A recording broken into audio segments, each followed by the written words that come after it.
Election ಸುದ್ದಿಯನ್ನು ನೋಡೋಣ. Mini ಸಮರದ ಅಖಾಡ ದಿನೇ ದಿನೇ ರಂಗೇರ್ತಿದೆ. ತಮ್ಮ ತಮ್ಮ ಪಕ್ಷದ ಅಭ್ಯರ್ಥಿಗಳ ಪರ ನಾಯಕರು ಅಬ್ಬರದ ಪ್ರಚಾರವನ್ನು ನಡೆಸ್ತಾ ಇದ್ದಾರೆ.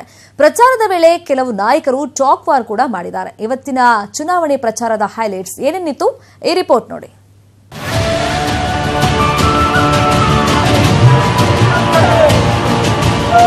ಮಂಡ್ಯದಲ್ಲಿ ಇಂದು ಹಾಲಿ ಮಾಜಿ ಸಿಎಂಗಳು ಪ್ರಚಾರ ಅಖಾಡಕ್ಕೆ ಧುಮುಕಿದ್ರು. ತಮ್ಮ ಅಭ್ಯರ್ಥಿಗಳನ್ನು ಗೆಲ್ಲಿಸುವಂತೆ ಅಬ್ಬರದ ಪ್ರಚಾರ ಮಾಡಿದ್ರು. ಹುಟ್ಟೂರು ಮಂಡ್ಯದಲ್ಲಿ ಖಾತೆ ತೆರೆಯಲೇಬೇಕು ಅನ್ನೋ ಹಠಕ್ಕೆ ಬಿದ್ದಿರುವ ಯಡಿಯೂರಪ್ಪ ನಾಗಮಂಗಲ, ಮದ್ದೂರು, ಮಳವಳ್ಳಿಗಳಲ್ಲಿ ಅಬ್ಬರದ ಪ್ರಚಾರ ನಡೆಸಿದ್ರು. ನಾನು ಮಂಡ್ಯ ಜಿಲ್ಲೆಯವನೇ, ಬುಕ್ಕನಕೆರೆ KR ಪೇಟೆ. ಈ ಬಾರಿ ಒಂದು ಸಾರಿ ಆಶೀರ್ವಾದ ಮಾಡಿ ಒಂದು 25-30 ಸಾವಿರಕ್ಕೂ ಹೆಚ್ಚು ಅಂತರದಲ್ಲಿ ಮಳವಳ್ಳಿನ ನೀವು ಓಟ್ ಕೊಡಿಸಿದ್ರೆ ಬೇರೆ ಎಲ್ಲ ಕಡೆನೂ ಅದೇ ರೀತಿ ಜನ ಬೆಂಬಲವನ್ನು ಕೊಡೋರಿದ್ದಾರೆ. ಜೆಡಿಎಸ್ ಅಭ್ಯರ್ಥಿ ಶಿವರಾಮೇಗೌಡರನ್ನ ಬಿಜೆಪಿ ನಾಯಕ ಅಶ್ವಥ್ ನಾರಾಯಣ್ ಕೋತಿಗೆ ಹೋಲಿಸಿ ವ್ಯಂಗ್ಯವಾಡಿದ್ರು. ಪದ್ಧತಿ ಅಂತ ಹೇಳಿದ್ರೆ ಮನುಷ್ಯರಿಗೆ ಯಾವಾಗ ಕಾಯಿಲೆ ಬಂದಾಗ ಒಂದು ಔಷಧಿಯನ್ನ ಕಂಡುಹಿಡಿತಾರೆ. ಔಷಧಿ ಕಂಡುಹಿಡಿದಾಗ ಮತ್ತೆ ಮಾಡ್ತಾರೆ, ಕೋತಿ ಮೇಲೆ ಪ್ರಯೋಗ ಮಾಡ್ತಾರೆ. ಕೋತಿ ಬದುಕಿದ್ರೆ ಆಮೇಲೆ ಮನುಷ್ಯರಿಗೆ ಟ್ರೀಟ್ಮೆಂಟ್ ಕೊಡ್ತಾರೆ. ಹಂಗೆ ದೇವೇಗೌಡರು ಪ್ರಯೋಗ ಮಾಡಾರೆ. ಈಗ ಶಿವರಾಮೇಗೌಡರು ಕ್ಯಾಂಡಿಡೇಟ್ ಮಾಡೋರೆ. ಈಗ ಗೆದ್ರೆ ನೆಕ್ಸ್ಟ್ ಅವ್ರ ಮೊಮ್ಮಗನ ಕ್ಯಾಂಡಿಡೇಟ್ ಮಾಡಕತ್ತಾರಂತೆ. ಯಾವ ಪರಿಸ್ಥಿತಿ ಇದು? ಇತ್ತ ಜೆಡಿಎಸ್ ಅಭ್ಯರ್ಥಿ ಪರ ಸ್ವತಃ ಸಿಎಂ ಕುಮಾರಸ್ವಾಮಿ ಅವರೇ ಪ್ರಚಾರದ ಅಖಾಡಕ್ಕೆ ಧುಮುಕಿದ್ರು. ಮಳವಳ್ಳಿ, ಮದ್ದೂರು, ಮಂಡ್ಯ, ಶ್ರೀರಂಗಪಟ್ಟಣದಲ್ಲಿ ಶಿವರಾಮೇಗೌಡರ ಪರ ಮತಯಾಚನೆ ಮಾಡಿದ್ರು. ಈ ವೇಳೆ ಮಾತನಾಡಿದ ಸಿಎಂ, ನಾವು ಎಷ್ಟು ದಿನ ಬದುಕಿರುತ್ತೇವೋ ಗೊತ್ತಿಲ್ಲ, ಬದುಕಿರುವವರೆಗೂ ಜನರ ಸೇವೆ ಮಾಡುವುದು ನಮ್ಮ ಉದ್ದೇಶ ಅಂದ್ರು. ನಾನು ಈಗಾಗಲೇ ಚುನಾವಣೆ ಸಂದರ್ಭದಲ್ಲಿ ಪ್ರತಿ ಸಭೆಯಲ್ಲಿ 100 ಬಾರಿ ಹೇಳಿದ್ದೇನೆ, ಇಸ್ರೇಲ್ಗೆ ಹೋದಾಗ ನಾನು ಸಾಯ್ಬೇಕಾದಂತವನು, ಬದುಕು ಬಂದಿದ್ದೇನೆ. ನಾನು ಎಷ್ಟು ದಿವಸ ಬದುಕ್ತೀನಿ ನನಗೆ ಮುಖ್ಯ ಅಲ್ಲ. ನನಗೆ ದೇವರು ನನಗೆ ಇವತ್ತು ಕೊಟ್ಟಂತ ಈ ಅಧಿಕಾರವನ್ನು ಉಪಯೋಗ ಮಾಡಿ ಪ್ರತಿಯೊಂದು ಕುಟುಂಬವನ್ನ ಯಾವ ರೀತಿ ಬದುಕಿಸ್ತೀನಿ ಈ ರಾಜ್ಯದಲ್ಲಿ, ಇದು ನನ್ನ ಮುಂದೆ ಇರತಕ್ಕಂತ ಸವಾಲು. ನಾನೇನೋ ಆಸ್ತಿ ಮಾಡಿ ದುಡ್ಡು ದೋಚಿ ನಾಡಿನ ಜನತೆಯ ಹಣವನ್ನ ಲೂಟಿ ಮಾಡಿ. ಇದೇ ವೇಳೆ ಸಾಲ ಮನ್ನಾಕ್ಕೆ ಸಹಕರಿಸದಂತೆ ರಾಷ್ಟ್ರೀಕೃತ ಬ್ಯಾಂಕ್ಗಳಿಗೆ ಯಡಿಯೂರಪ್ಪ ಹೇಳಿದ್ರು ಅಂತ ಹೊಸ ಬಾಂಬ್ ಸಿಡಿಸಿದ್ರು. ಅಲ್ಲದೆ ಸರ್ಕಾರ ಬೀಳಿಸಲು ಯಾರ ಕೈಲೂ ಆಗಲ್ಲ ಅಂತ ಆರ್ ಅಶೋಕ್ಗೆ ತಿರುಗೇಟು ಕೊಟ್ರು. ಬಿಜೆಪಿ ನಾಯಕರು ಯಡಿಯೂರಪ್ಪನವರು ಹಸಿರು ಸಾಲ ಹೊತ್ಕೊಂಡು ನಾನು ರೈತರ ಪರ ಅಂತ ಹೇಳಿ ಹೇಳಿದ್ರು. ಅಲ್ಲಿ ಯಾವುದೇ ಕಾರಣಕ್ಕೂ ರಾಷ್ಟ್ರೀಕೃತ ಬ್ಯಾಂಕ್ ಚೇರ್ಮನ್ಗಳಿಗೆ ಹೇಳಿ ಸಾಲ ಮನ್ನಾಗೆ ಸರ್ಕಾರಕ್ಕೆ ಕೋಆಪರೇಷನ್ ಕೊಡಬೇಡಿ ಅಂತ ಕತ್ತೋಗಿದ್ರು. ಈಗೆಲ್ಲ ವಾಪಸ್ ಬಂದಿದ್ದಾರೆ. ಪಾಪ ಇಲ್ಲಿ ಯಾರೋ ಒಬ್ರು ಸಾಮ್ರಾಟರು ಬಂದಿದ್ದಾರೆ. ಇಲ್ಲೇನೋ ಉಸ್ತುವಾರಿ ಸಚಿವರ ಉಸ್ತುವಾರಿ ಮುಖ್ಯಸ್ಥರು ನೆನೆ ಇಲ್ಲೆಲ್ಲ ಭಾಷಣ ಮಾಡಿದ್ದಾರೆ, ನೋಡಿದ್ದೇನೆ. ನಾವು 104 ಸ್ಥಾನ ಗೆದ್ದು ಕಳ್ಳೆಪುರಿ ತಿಂತ ಕೂತ್ಕೋತೀವ ಅಂತ ಹೇಳಿದ್ದಾರೆ. ಇನ್ನು 2 ತಿಂಗಳಲ್ಲಿ ಸರ್ಕಾರ ತೆಗಿತೀವಿ ಅಂತ ಹೇಳಿದ್ದಾರೆ. ಶಿವಮೊಗ್ಗದಲ್ಲಿ ಮೈತ್ರಿ ಅಭ್ಯರ್ಥಿ ಮಧು ಬಂಗಾರಪ್ಪ ಪರವಾಗಿ ಮಾಜಿ ಸಿಎಂ ಸಿದ್ದರಾಮಯ್ಯ ಪ್ರಚಾರ ನಡೆಸಿದ್ರು. ಈ ವೇಳೆ ಜನರ ಆಶೀರ್ವಾದ ಇದ್ರೆ ಮತ್ತೆ ಅಧಿಕಾರಕ್ಕೆ ಬರ್ತೇವೆ ಅಂದ್ರು. ಆದ್ರೆ ಯಡಿಯೂರಪ್ಪಗೆ ಇನ್ನೊಮ್ಮೆ ಸಿಎಂ ಆಗುವ ದುರಾಸೆ ಇದೆ ಅಂತ ಟಾಂಗ್ ಕೊಟ್ರು. ಸಿದ್ದರಾಮಯ್ಯ ಏಟಿಗೆ ಬಿಎಸ್ವೈ ತಮ್ಮದೇ ಶೈಲಿಯಲ್ಲಿ ತಿರುಗೇಟು ಕೊಟ್ರು. ಇತ್ತ ಜಮಖಂಡಿಯಲ್ಲೂ ಸಿದ್ದರಾಮಯ್ಯ ತಮ್ಮ ಅಭ್ಯರ್ಥಿ ಆನಂದ್ ನ್ಯಾಮಗೌಡ ಪರ ಪ್ರಚಾರ ನಡೆಸಿದ್ರು. ಸಿದ್ದರಾಮಯ್ಯಗೆ ಮಾಜಿ ಸಚಿವ ಎಂಬಿ ಪಾಟೀಲ್, ಈಶ್ವರ್ ಖಂಡ್ರೆ, ಶಾಸಕಿ ಅಂಜಲಿ ನಿಂಬಾಳ್ಕರ್ ಸೇರಿ ಹಲವರು ಸಾಥ್ ಕೊಟ್ರು. ಬಿಜೆಪಿ ಅಭ್ಯರ್ಥಿ ಶ್ರೀಕಾಂತ್ ಕುಲಕರ್ಣಿ ಪರ ಸಂಸದ ಪ್ರತಾಪ್ ಸಿಂಹ ಭರ್ಜರಿ ಪ್ರಚಾರ ನಡೆಸಿದ್ರು.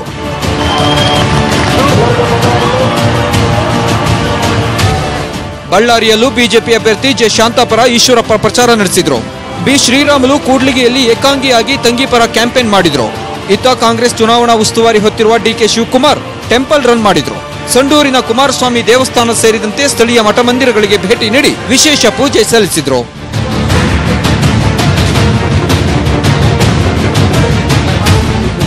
ಸತತ 3ನೇ ದಿನವೂ ರಾಮನಗರದಲ್ಲಿ ಮೈತ್ರಿ ಅಭ್ಯರ್ಥಿ ಅನಿತಾ ಕುಮಾರಸ್ವಾಮಿ ಬಿರುಸಿನ ಪ್ರಚಾರ ನಡೆಸಿದ್ರು. ಸಂಸದ ಡಿಕೆ ಸುರೇಶ್ ಹಾಗೂ ಇನ್ನಿತರೆ ಜೆಡಿಎಸ್ ಕಾಂಗ್ರೆಸ್ ಮುಖಂಡರು ಸಾಥ್ ನೀಡಿದ್ರು. ಒಟ್ನಲ್ಲಿ ಹಠಕ್ಕೆ ಬಿದ್ದ ನಾಯಕರು ತಮ್ಮ ತಮ್ಮ ಅಭ್ಯರ್ಥಿಗಳ ಪರ ಭರ್ಜರಿ ಕ್ಯಾಂಪೇನ್ ನಡೆಸುತ್ತಿದ್ದಾರೆ. Bureau report, news 18 Kannada. ಈ ನಡುವೆ ಮಂಡ್ಯ ಪ್ರಚಾರದಲ್ಲಿ ಮಾತನಾಡಿದ ಸಿಎಂ, ನನಗೆ ಹಣ ಅಧಿಕಾರದ ಅವಶ್ಯಕತೆ ಇಲ್ಲ. ಮಣ್ಣಿಗೆ ಹೋಗಬೇಕಾದ್ರೆ ಈ ವ್ಯಕ್ತಿ ಬದುಕಿರೋ ತನಕ ಒಳ್ಳೆ ಕೆಲಸ ಮಾಡಿದ್ದ ಅಂದ್ರೆ ಅಷ್ಟೇ ಸಾಕು ಅಂತ ಅಂದ್ರು.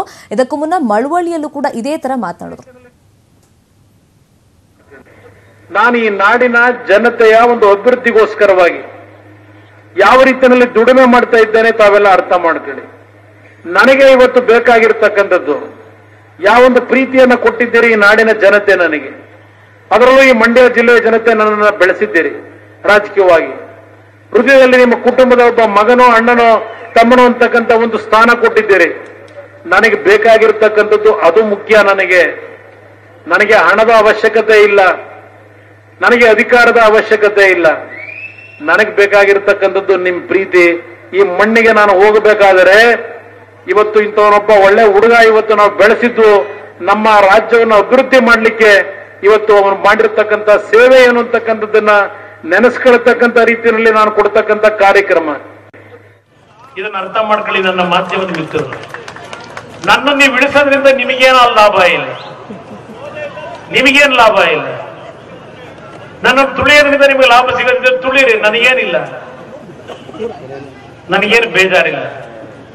ಆದ್ರೆ ನಾನು ಒಂದೊಂದು ವಿಷಯವನ್ನ ನಾನು ಗ್ರಹಿಸ್ಕೋಬೇಕಾದ್ರೆ ಯಾರಾದ್ರೂ ಒಂದು ಸಣ್ಣ ಸುಳ್ಳುಗಳನ್ನು ಹೇಳಿ ಇವತ್ತು ನನ್ನ ಜನತೆಯ ಮಧ್ಯೆ ನನಗಿರ್ತಕ್ಕಂಥ ಪ್ರೀತಿ ಏನಿದೆ ಅದನ್ನು ಹಾಳು ಮಾಡಬೇಕು ಅಂತ ಇದ್ರೆ ಅದು ಈ ಜನ್ಮದಲ್ಲಿ ಸಾಧ್ಯ ಆಗೋದಿಲ್ಲ. ಯಾರು ನಾನು ಬದುಕಿರ್ತಕ್ಕಂಥದ್ದೇ ನಿಮ್ಮಂತವರ ಒಂದು ಸೇವೆ ಮಾಡ್ಲಿಕ್ಕೆ.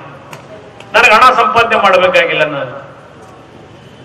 ನಾನು ಈಗಾಗಲೇ ಚುನಾವಣೆ ಸಂದರ್ಭದಲ್ಲಿ ಪ್ರತಿ ಸಭೆಯಲ್ಲಿ 100 ಬಾರಿ ಹೇಳಿದ್ದೇನೆ, ಇಸ್ರೇಲ್ಗೆ ಹೋದಾಗ ನಾನು ಸಾಯ್ಬೇಕಾದಂತವನು, ಬದುಕು ಬಂದಿದ್ದೇನೆ. ನಾನು ಎಷ್ಟು ದಿವಸ ಬದುಕ್ತೀನಿ ನನಗೆ ಮುಖ್ಯ ಅಲ್ಲ. ನನಗೆ ದೇವರು ನನಗೆ ಇವತ್ತು ಕೊಟ್ಟಂತ ಈ ಅಧಿಕಾರವನ್ನ ಉಪಯೋಗ ಮಾಡಿ ಪ್ರತಿಯೊಂದು ಕುಟುಂಬವನ್ನ ಯಾವ ರೀತಿ ಬದುಕಿಸ್ತೀನಿ ಈ ರಾಜ್ಯದಲ್ಲಿ, ಇದು ನನ್ನ ಮುಂದೆ ಇರ್ತಕ್ಕಂಥ ಸವಾಲು. ನಾನೇನೋ ಆಸ್ತಿ ಮಾಡಿ ದುಡ್ಡು ದೋಚಿ ನಾಡಿನ ಜನತೆಯ ಹಣವನ್ನ ಲೂಟಿ ಮಾಡಿ. ಮುಂದಿನ ಸ್ಟೋರಿ ಮೀಟೂಗೆ ಸಂಬಂಧಪಟ್ಟಿದ್ದು. ಅರ್ಜುನ್ ಸರ್ಜಾ ವಿರುದ್ಧ ಶ್ರುತಿ ಹರಿಹರನ್ ಮೀಟು ಆರೋಪ ಮಾಡಿದ್ದೇ ತಡ ಸ್ಯಾಂಡಲ್ವುಡ್ನಲ್ಲಿ ಬಿರುಗಾಳಿಯೇ ಇದ್ದಿದೆ. ಈ ವಿಚಾರ ದಿನಕ್ಕೊಂದು ಸ್ವರೂಪವನ್ನ ಪಡ್ಕೊಳ್ತಾ ಇದೆ. ಪ್ರತಿದಿನ ಪರ ವಿರೋಧ ಚರ್ಚೆಗಳಾಗ್ತಾ ಇವೆ. ಇವತ್ತು ಕೂಡ ಇದೇ ವಿಚಾರದಲ್ಲಿ ಸಾಕಷ್ಟು ಡೆವಲಪ್ಮೆಂಟ್ ನಡೆದಿದೆ. ಏನದು ಬನ್ನಿ ನೋಡ್ಕೊಂಬರೋಣ.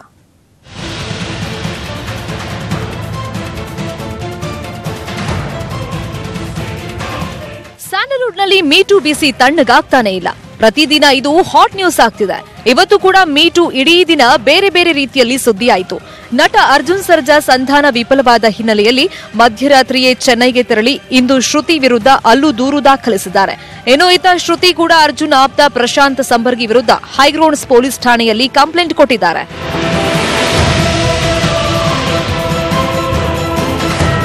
ಇನ್ನು ಶ್ರುತಿ ವಿರುದ್ಧದ ಮಾನನಷ್ಟ ಮೊಕದ್ದಮೆ ಕೇಸ್ ವಿಚಾರಣೆ ನಡೆಸಿದ ಸೆಷನ್ಸ್ ಕೋರ್ಟ್ ಶ್ರುತಿ ಹರಿಹರನ್ಗೆ ನೋಟಿಸ್ ನೀಡಿದೆ. ನಟಿ ಶ್ರುತಿ ಹರಿಹರನ್ ವಾದವನ್ನ ಕೇಳಬೇಕೆಂದಿರೋ ಕೋರ್ಟ್ ವಿಚಾರಣೆಯನ್ನ ಅಕ್ಟೋಬರ್ 29ಕ್ಕೆ ಮುಂದೂಡಿದೆ. ಮಾನ್ಯ ನ್ಯಾಯಾಲಯ ಅವರ ಅಡ್ವೊಕೇಟ್ ಅಂತ ಯಾರು ಹೇಳ್ಕೊಂಡು ಬಂದಿದ್ರು ಜೈನಾ ಕೊಠಾರಿರವರು, ಅವರಿಗೆ ನೀವು ಈ ಕೇಸಿನ ಎಲ್ಲ ದಾಖಲೆಗಳನ್ನು ಕೊಡಿ, ಅವ್ರು ಏನು ಹೇಳೋದಿದೆಯೋ ಹೇಳಿ ಮಾನ್ಯ ನ್ಯಾಯಾಲಯದ ಮುಂದೆ, ಅವರು ಹೇಳಿದ ನಂತರ ಮುಂದಿನ ಕ್ರಮವನ್ನು ವಹಿಸೋಣ ಅಂತ ಹೇಳಿದೆ. ಮೀಟು ಅಭಿಯಾನಕ್ಕೆ ಬೆಂಬಲ ವ್ಯಕ್ತಪಡಿಸಿದ್ದ ಹರ್ಷಿಕಾ ಪೂಣಚ್ಚಾಗೆ ಬೆದರಿಕೆಗಳು ಬರ್ತಿವೆಯಂತೆ. ಇತ್ತ ಫೈರ್ ಸಂಸ್ಥೆಯಿಂದ ಹೊರಬಂದ ಪ್ರಿಯಾಂಕಾ ಉಪೇಂದ್ರ ಈ ಸಮಸ್ಯೆಯನ್ನ ತಾನು ಬೇರೆ ರೀತಿಯಾಗಿ ಬಗೆಹರಿಸುತ್ತಿದ್ದೆ ಅಂತ ಹೇಳಿದ್ದಾರೆ. ಎಲ್ಲಿ ಸತ್ಯ ಇದೆ ಅಲ್ಲಿ ನಾನು ಇರ್ತೀನಿ ಯಾವಾಗ್ಲೂ. I always stand for the truth. ನಾನು ಹೇಳಿದ ಮಾತಿಗೆ ಇವತ್ತು ಕೂಡ ನಾನು ನಿಂತ್ಕೊಂತಾ ಇದ್ದೀನಿ. ಆಲ್ಸೋ ನಾನು ಹೇಳಕ್ ಇಷ್ಟಪಡ್ತೀನಿ, ಕೆಲವು ಬೆದರಿಕೆ ಕರೆಗಳು ಬಂತು, ಕೆಲವು ಜನ ನನಗೆ ಇದು ಮಾಡಿದ್ರು. ಫೈರ್ ಇಂದ ಬಂದಿಲ್ಲ ಆಚೆ, ಅವ್ರು ICCಯಲ್ಲಿ ಕಂಪ್ಲೇಂಟ್ ಮಾಡಲಿಲ್ಲ. She went directly to social media and she did me too. ಆಮೇಲೆ ಫೈರ್ ಅದನ್ನ ಸಪೋರ್ಟ್ ಮಾಡಿದ್ದಾರೆ. ನೆಕ್ಸ್ಟ್ ಡೇ ಫೈರ್ದು ಪ್ರೆಸ್ ಮೀಟ್ ಅಲ್ಲಿ ಅವ್ರು ಬಂದಾಗ ಪ್ರೆಸ್ ಅವರೆಲ್ಲ ಅದಕ್ಕೆ ಹೇಳಿದ್ದಾರೆ. So I think the highlight ಅದಕ್ಕೆ ಹೊರಟೈತಿ. Fire stands for everything. Fire ಅಲ್ಲಿ ಅವ್ರು ಬಂದ್ರೆ ನಾವು ಕೂತ್ಕೊಂಡು ಮಾತಾಡ್ತಾ ಇದ್ವಿ, ಅದನ್ನ ಸಾಲ್ವ್ ಮಾಡಕ್ಕೆ ಪ್ರಯತ್ನ ಪಡ್ತಾ ಇದ್ವಿ. ಇತ್ತ ಫಿಲ್ಮ್ ಚೇಂಬರ್ ಕೂಡ ಸಂಧಾನ ಯತ್ನವನ್ನ ಕೈ ಚೆಲ್ಲಿದೆ. ಇಬ್ರು ಕಾನೂನು ಮೊರೆ ಹೋಗ್ತಾ ಇರೋದ್ರಿಂದ ಕೋರ್ಟ್ ನಲ್ಲಿ ಏನಾಗುತ್ತೆ ನೋಡ್ಬೇಕಾಗಿದೆ. ಆನಂದ್ ಸಾಲುಂಡಿ, ನ್ಯೂಸ್ 18 ಕನ್ನಡ. ಇನ್ನು ನಟಿ ಶ್ರುತಿ ಆರೋಪ ಮಾಡಿದಾಗ ಗುಂಪಿನಲ್ಲಿದ್ರು. ಎಲ್ಲರೂ ನಟಿ ಶ್ರುತಿ ಪರವಾಗಿ ಬ್ಯಾಟಿಂಗ್ ಮಾಡಿದ್ರು. ಆದ್ರೀಗ ಮಾನನಷ್ಟ ಮೊಕದ್ದಮೆ ದಾಖಲಾಗಿದೆ. ನಟಿ ಶ್ರುತಿ ಏಕಾಂಗಿಯಾಗಿದ್ದಾರೆ. ಯಾರು ಕೂಡ ಬೆಂಬಲಕ್ಕೆ ಬರ್ತಾ ಇಲ್ಲ. ಇತ್ತ ಸಂಧಾನವೂ ಆಗದೆ ಕಂಗಾಲಾಗಿದ್ದಾರೆ. ಏನದು ಸ್ಟೋರಿ ನಿಮ್ಮ ಮುಂದೆ. ಕಳೆದ ಶನಿವಾರ ನಟಿ ಶ್ರುತಿ ಹರಿಹರನ್ ಮೀಟು ಆರೋಪ ಮಾಡಿದ್ರು. ನಟ ಅರ್ಜುನ್ ಸರ್ಜಾ ವಿಸ್ಮಯ ಚಿತ್ರೀಕರಣ ವೇಳೆ ಕಿರುಕುಳ ನೀಡಿದ್ರು, ಪದೇ ಪದೇ ಪಬ್ಗೆ ಹೋಟೆಲ್ಗೆ ಕರೀತಾ ಇದ್ರು ಅಂತ ಆರೋಪ ಮಾಡಿದ್ರು. ಶ್ರುತಿ ಆರೋಪದ ಬೆನ್ನಲ್ಲೇ ನಟ ಪ್ರಕಾಶ್ ರಾಜ್, ಚೇತನ್, ಕವಿತಾ ಲಂಕೇಶ್, ಸಂಯುಕ್ತ ಹೆಗ್ಡೆ, ನಿಧಿ ಸುಬ್ಬಯ್ಯ, ನೀತು ಸೇರಿದಂತೆ ಚಿತ್ರರಂಗದ ಹಲವಾರು ಜನ ಬೆಂಬಲ ವ್ಯಕ್ತಪಡಿಸಿದ್ರು.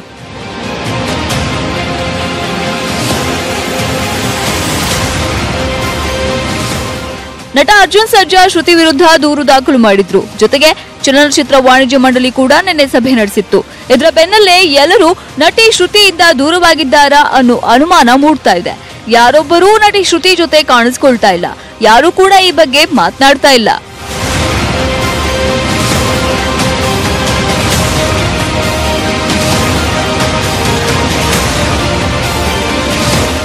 ಮೀಟು ಆರೋಪ ಮಾಡಿರುವ ನಟಿ ಶ್ರುತಿ ಬಳಿ ಸೂಕ್ತ ದಾಖಲೆಗಳು ಇಲ್ಲ ಎನ್ನಲಾಗ್ತಾ ಇದ್ದು, ಕಾನೂನು ಹೋರಾಟ ಮಾಡಲು ಸಾಕ್ಷ್ಯಾಧಾರ ಕೊರತೆಯಾಗಿದೆ ಎನ್ನಲಾಗಿದೆ. ಇದೇ ಕಾರಣಕ್ಕೆ ಅಂಬರೀಶ್ ನಡೆಸಿದ ಸಂಧಾನ ಸಫಲವಾದರೆ ಸಾಕು ಅನ್ನೋ ಮನಸ್ಥಿತಿಯಲ್ಲಿ ಇದ್ದು, ಕಾನೂನು ಹೋರಾಟ ಮಾಡಲು ಮನಸ್ಸಿಲ್ಲದೆ ಅರ್ಜುನ್ ಸರ್ಜಾ ಅವರನ್ನ ಬಿಟ್ಟು ಆಪ್ತನ ವಿರುದ್ಧ ಮಾತ್ರ ದೂರು ದಾಖಲು ಮಾಡಿದ್ದಾರೆ ಎನ್ನಲಾಗ್ತಿದೆ. ಕರೆಕ್ಟ್ ಎವಿಡೆನ್ಸ್ ಇದೆ ತಾನೆ, ತೋರಿಸ್ಬೇಕು ತಾನೆ ಎವಿಡೆನ್ಸ್. ನಾವು ಬೇಕಾಗಿಲ್ಲ ಅವಾಗ, ಸಿಂಪಲ್ ಒಂದೇ 1 ಪಾಯಿಂಟ್ ಪ್ರೋಗ್ರಾಮ್ ಸೆಕೆಂಡ್ ಮಾಡಿ ಏನೋ ಪಾಸಿಂಗ್ ಕ್ಲೌಡ್ ಅಂತ ಹೊಟ್ಟೋಗ್ಬಿಡಿ. Don't talk green press also. ನಾನು ಬೇಕಾದ್ರೆ ಮಾತಾಡ್ತೀನಿ, ನೀವು ಮಾತಾಡಬೇಡಿ. ಇವತ್ತು ಬೆಳಗ್ಗೆ ತನಕ ಕಾಯುತ್ತೇನೆ ಎಂದಿದ್ದ ಶ್ರುತಿ ಹರಿಹರನ್ ರಾತ್ರಿ ಆದ್ರೂ ರಾಜಿಯಾಗುವ ಲಕ್ಷಣ ಕಾಣಿಸಲಿಲ್ಲ. ಮುಂದಿನ ಕರಿಯ ದೃಷ್ಟಿಯಿಂದ ಸಂಧಾನ ಆಗಿದ್ರೆ ಒಳ್ಳೇದಿತ್ತು, ಸಮಸ್ಯೆ ಬಗೆಹರಿದ್ರೆ ಸಾಕು ಅಂತ ಕಾಯ್ತಿದ್ದಾರೆ ನಟಿ ಶ್ರುತಿ. ಆದ್ರೆ ಅರ್ಜುನ್ ಸರ್ಜಾ ಮಾತ್ರ ಕಾನೂನು ಹೋರಾಟವೇ ಅಂತಿಮ ಅಂತಿದ್ದಾರೆ. ಒಟ್ಟಾರೆ ಏನೋ ಮಾಡಲು ಹೋಗಿ ಶ್ರುತಿ ಕೈ ಸುಟ್ಕೊಂಡಿದ್ದಾರೆ. Film bureau, news 18 Kannada, Bengaluru. ರಾಜ್ಯದ ಗಡಿ ಭಾಗಗಳಲ್ಲಿ ಪೊಲೀಸರಿಂದ ಹಗಲು ದರೋಡೆ ನಡೀತಾ ಇದೆ. ಈ ಬಗ್ಗೆ ನ್ಯೂಸ್ 18 ವರದಿ ಪ್ರಸಾರ ಮಾಡ್ತಾನೆ ಇದೆ. ಮೊನ್ನೆಯಷ್ಟೇ ಮಾಲೂರು ಚೆಕ್ ಪೋಸ್ಟ್ ದಂಧೆಯ ಕರಾಳ ಮುಖವನ್ನ ನಿಮಗೆ ತೋರಿಸಿತ್ತು. ಈಗ ರಾಯಚೂರಲ್ಲಿ ಮತ್ತೊಂದು ಕರ್ಮಕಾಂಡ ಬಯಲಾಗಿದೆ. ನ್ಯೂಸ್ 18 ವರದಿಗೆ ಎಚ್ಚೆತ್ತ ಎಸ್ಪಿ ತನಿಖೆಗೆ ಆದೇಶಿಸಿದ್ದಾರೆ. ಇದು ನ್ಯೂಸ್ 18 ಕನ್ನಡದ ಇಂಪ್ಯಾಕ್ಟ್.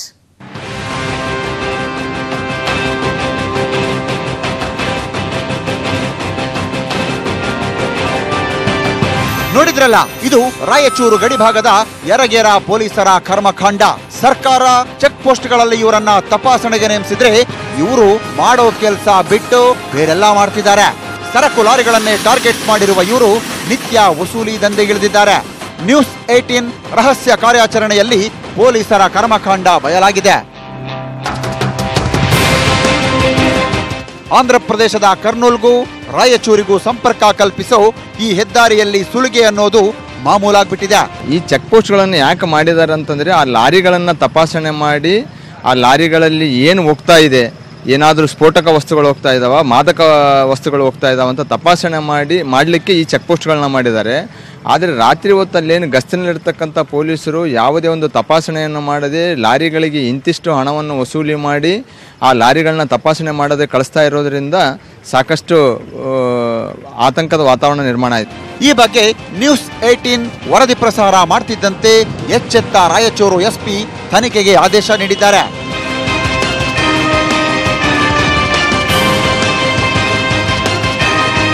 ಒಟ್ಟಿನಲ್ಲಿ ಚೆಕ್ ಪೋಸ್ಟ್ನಲ್ಲಿ ನಡೆಯುತ್ತಿದ್ದ ವಸೂಲಿ ದಂಧೆಯನ್ನ ನ್ಯೂಸ್ 18 ಬಯಲು ಮಾಡಿದೆ. ಅಕ್ರಮ ತಡೆಯಬೇಕಾದ ಪೊಲೀಸರೇ ಹೀಗೆ ಚಿಲ್ಲರೆ ಕಾಸಿಗೆ ಕೈ ಒಡ್ತಿರೋದು ಮಾತ್ರ ದುರಂತವೇ ಸರಿ. ಕ್ಯಾಮರಾಮ್ಯಾನ್ ಮಹಮ್ಮದ್ ಜಿಲಾನಿಯೊಂದಿಗೆ ಶರಣಪ್ಪ ಬಾಚಲಪುರ, ನ್ಯೂಸ್ 18 ಕನ್ನಡ, ರಾಯಚೂರು. ಪ್ರೀತಿಸಿದ ಯುವತಿ ಮದುವೆಯಾಗೋಕೆ ಒಲ್ಲೆಯಿಂದಕ್ಕೆ ಪ್ರೇಮಿಯೊಬ್ಬ ಕೈ ಕಟ್ ಮಾಡಿಕೊಂಡಂತ ಘಟನೆ ಮೈಸೂರಿನ ಜೆಪಿ ನಗರದಲ್ಲಿ ನಡೆದಿದೆ. ನಗರದ ಜೆಪಿ ನಗರ ನಿವಾಸಿ ಕಾಂತ ಎಂಬಾತ ರಮಾಬಾಯಿ ನಗರದ ಯುವತಿಯೋರ್ವಳನ್ನ ಪ್ರೀತಿಸ್ತಾ ಇದ್ದ. ನಿನ್ನೆ ಯಾವುದೋ ಕ್ಷುಲ್ಲಕ ಕಾರಣಕ್ಕೆ ಇಬ್ರು ಜಗಳ ಮಾಡ್ಕೊಂಡಿದ್ದಾರೆ. ಅದರಿಂದ ಬೇಸತ್ತ ಯುವತಿ ನಾನು ಮದುವೆ ಆಗಲ್ಲ ಅಂತ ಹೇಳ್ಬಿಟ್ಟಿದ್ದಾಳೆ. ಇದರಿಂದ ಮನನೊಂದ ಯುವಕ ಇವತ್ತು ಜೆಪಿ ನಗರ ರಿಂಗ್ ರಸ್ತೆಯ ಬಳಿ ಕೈಯನ್ನ ಕಟ್ ಮಾಡಿಕೊಂಡು ಹುಚ್ಚಾಟವನ್ನ ಮೆರೆದಿದ್ದಾನೆ. ಸ್ಥಳಕ್ಕೆ ಬಂದ ಪೊಲೀಸರು ಯುವಕನನ್ನ ಆಸ್ಪತ್ರೆಗೆ ದಾಖಲಿಸಿ ಮುಂದಿನ ಕ್ರಮವನ್ನ ಕೈಗೊಂಡಿದ್ದಾರೆ. ಆತನ ಮೇಲೆ ಅಕ್ರಮ ಮರಳು ಸಾಗಾಣಿಕೆ ಆರೋಪ ಇತ್ತು. ಠಾಣೆ ಕೋರ್ಟ್ ಅಂತ ಸುತ್ತಿ ಸುಸ್ತಾಗಿದ್ದ. ಕಡೆಗೂ ಈತನ ಮೇಲಿದ್ದ ಆರೋಪವು ಹಾಗೆ ಇತ್ತು. ಇದರಿಂದ ಬೇಸತ್ತ ಅವನು ಇವತ್ತು ಅಧಿಕಾರಿಗಳಿಗೆ ಸಖತ್ತಾಗಿ ಬೆವರಳಿಸಿದ್ದಾನೆ. ಅಷ್ಟಕ್ಕೂ ಆತ ಮಾಡಿದಾದ್ರೂ ಏನು ಅಂತ ಕೇಳ್ತಾ ಇದ್ದೀರಾ? ಈ ಸ್ಟೋರಿ ನೋಡಿ.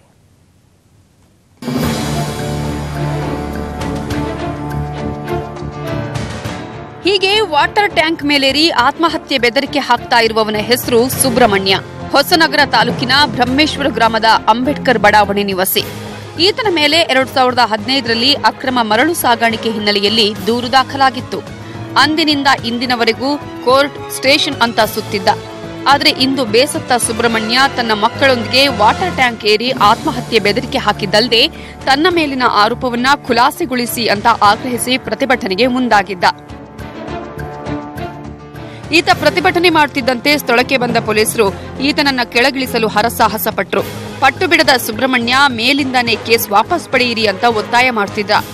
ಯಾರಾದ್ರೂ ಮೇಲೆ ಬಂದ್ರೆ ಆತ್ಮಹತ್ಯೆ ಮಾಡ್ಕೊಳ್ತೀನಿ ಅಂತ ಹೆದರಿಸುತ್ತಿದ್ದ. ಸತತ 8 ಗಂಟೆಗಳ ಕಾಲ ಅಧಿಕಾರಿಗಳನ್ನ ಹೈರಾಣು ಮಾಡಿದ ಸುಬ್ರಹ್ಮಣ್ಯನನ್ನ ಕೆಳಗಿಳಿಸುವಲ್ಲಿ ಪೊಲೀಸರು ಕೊನೆಗೂ ಯಶಸ್ವಿಯಾದರು. ನಾಗರಾಜ್, ನ್ಯೂಸ್ 18 ಕನ್ನಡ, ಶಿವಮೊಗ್ಗ.